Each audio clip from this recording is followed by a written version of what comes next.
د فبروري 21 چې د کب میاشتې له 2 نیټې سره برابره ده، دا د مورنۍ ژبې نړیوالې ورځې په نامه نومول شوې ده. په دې اړه په کابل کې د اطلاعات او فرهنګ وزارت او د خلکو فرهنګ ریاست له لوري یوه غونډه جوړه شوې وه. په دې غونډه کې د اطلاعات او فرهنګ وزارت چارواکو، دیني عالمانو، د پوهنتون استادانو او ګڼ شمېر ځوانانو برخه اخیستې وه. د غونډې په پیل کې د خلکو فرهنګ ریاست رئیس صفي الله رید د خپلې وینا پر مهال وویل چې د هر چا مورنۍ ژبه یوازې په نمانځغونډو او شعارونو نه غني کیږي. نوموړي زیاته کړه چې د دې لپاره ډیر کار کول پکار دي.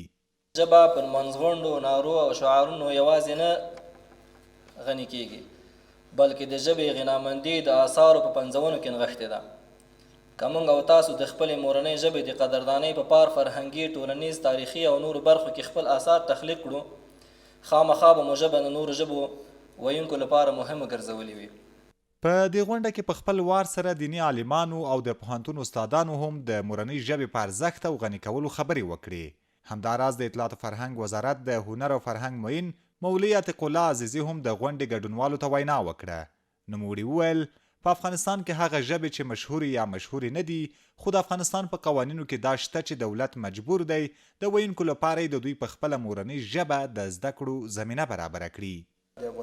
د افغانستان په قوانینو کې دا شته چې په خپلو سیمو کې دولت مکلف دی چې خلکو ته په خپله مورنۍ ژبه باندې د تعلیم زمینه برابره کړي. اسلامي امارت د دغې ورځې د درناوي لپاره چې دلته غونډه جوړه کړې ده، یو ځل بیا مصمم دی چې د مورنیو ژبو درناوی به کوي، حمایه به یې کوي، او دا به د دې لامل ګرځي هغه کومې کمی او کاستۍ چې موږ یې لرو، هغه که په علمي برخه کې دي یا فرهنګي کې دي، هغه به اصلاح کوو. په ورته مهال بیا په کابل کې ځینو کتاب پلورنځیو هم د مورنۍ ژبې د ورځې په ویاړ د کتابونو په پلور کې تر 50% تخفیف اعلان کړی و. دوی وایي دا کار یې د دې لپاره کړی چې په ټولنه کې د کتاب لوستلو دود عام شي او ترڅنګ یې خلک هغه کتابونه ولولي چې د نورو ژبو څخه د دوی مورنۍ ژبې ته راژباړل شوي دي. د مورنیو ژبو نړیوالې ورځ باندې پوره یوه اونۍ په خپلو ټولو کتابونو باندې 50% تخفیف لګوي، او دا یوازې په دې خاطر باندې کوي چې د کتاب لوستنې فرهنګ زموږ او ستاسې په ټولنه کې عام شي، ځوانان تشویق شي چې هغوی کتابونه ولولي. یو خو د مورنۍ ژبې خبره ده او یو عموما د ذهن رغونې خبره ده.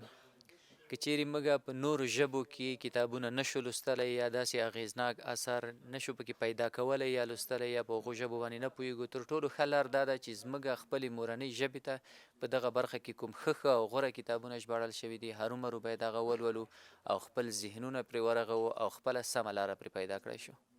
په افغانستان کې تر 40 ډېرې ژوندۍ ژبې شته دي چې ویونکي یې په بېلابېلو سیمو کې اوسېږي، خو د اکثریت له اړخه د رسمي ژبو پرته نورې ټولې ژبې لږکۍ او سیمه ییزې ژبې دي. خو تر ټولو ډېر یې چې مشهورې دي هغه پښتو او دري ژبې دي چې ډېر زیات شمېر ویونکي لري او یوازې همدا دوه ژبې د هیواد له ملي ژبو شمېرل کیږي. عزت الله احمدزی، CMG، کابل.